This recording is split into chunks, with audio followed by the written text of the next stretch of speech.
दोस्त मायूस मत होना, जिंदगी से किसी भी वक्त तेरा नाम बन सकता है। अगर दिल में हो आग और हौसले हो बुलंद तो अखबार बेचने वाला भी कलाम बन सकता है। जी हाँ बच्चों, इस वीडियो में हम आपको बताने वाले हैं सुपर 7 ऐसे क्वेश्चन जिनमें से कल आपके एग्जाम में काफी हद तक इनमें से कोई ना कोई क्वेश्चन देखने को मिलने ही वाला है। तो देखिएगा वीडियो को अंत तक जरूर, और अच्छा लगे तो एक लाइक भी जरूर कर दीजिएगा। तो चलिए शुरू करते हैं बिना देर किए हुए। आपका जो पहला क्वेश्चन है कि कवि नागार्जुन के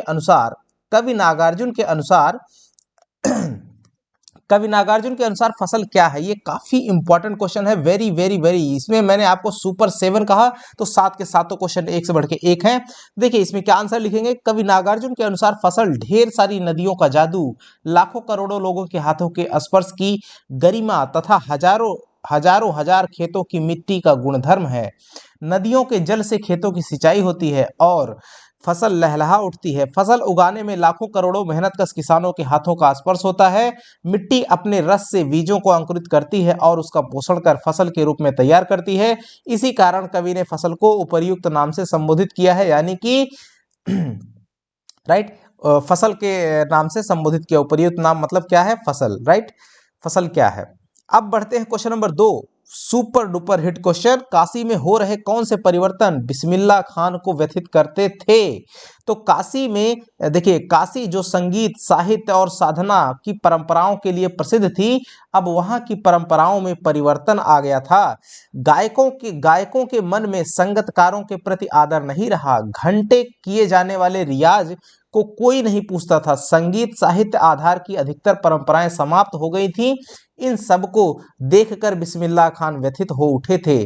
तो ये रहा दूसरा क्वेश्चन। बढ़ते हैं तीसरे क्वेश्चन की तरफ बच्चों। आपके विचार से फादर बुल्के ने भारत आने का मन क्यों बनाया होगा? ये क्वेश्चन देख करके ही आपके अंदर जुनून और ऊर्जा भर उठ रही होगी। लग रहा होगा कि एकदम विश्वास से ओतप्रोत हो गए होंगे। देखिए, हमारे विचार में फादर बुल्के ने भारतीय संस्कृति और सभ्यता के से प्रभावित होकर भारत आने का मन बनाया होगा। भारतीय संस्कृति विश्व की प्राचीनतम संस्कृतियों में से एक है। भारत की संस्कृति ज्ञान, त्याग, अहिंसा, धर्म और शांति की संस्कृति है। यह देश ऋषि मुनियों, धर्म परिवर्तनों तथा महान कवियों का देश है।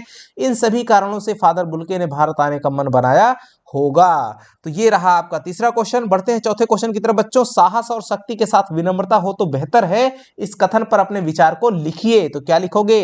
व्यक्ति अपने साहस और शक्ति के माध्यम से जीवन में संघर्ष करता हुआ आगे बढ़ता है। वह अपने सामर्थ्य के अनुसार परिस्थितियों से जूझता और उन पर सफलता प्राप्त करता है, किंतु सभी जगह केवल साहस और बल काम नहीं आते हैं। यदि मनुष्य के स्वभाव में विनम्रता भी सम्मिलित है तो वह सोने पर सुहागे का काम करती है और मनुष्य प्रतिकूल एवं आवेश में परिस्थितियों में से सहजता से गुजर जाता है और अपने ध्येय में यानी उद्देश्य में सफल हो जाता है। बच्चों, सुपर 5 नंबर क्वेश्चन।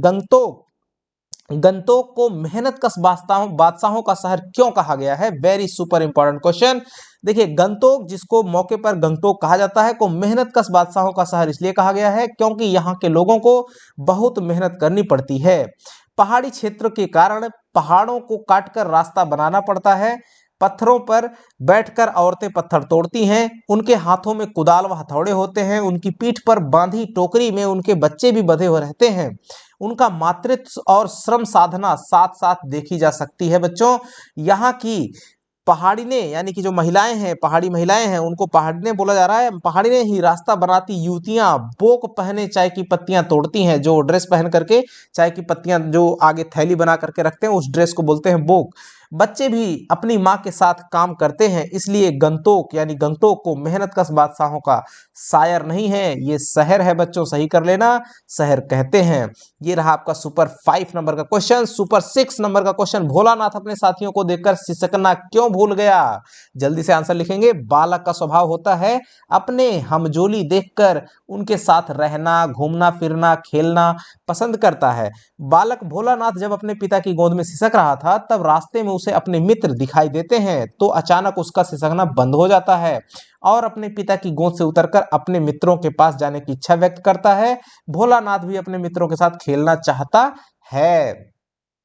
अब लास्ट सुपर 7 क्वेश्चन देखिए। खेती बाड़ी से जुड़े गृहस्थ बाल गोविंद भगत अपनी किन चारित्रिक विशेषताओं के कारण साधु कहलाते थे? बढ़िया क्वेश्चन है।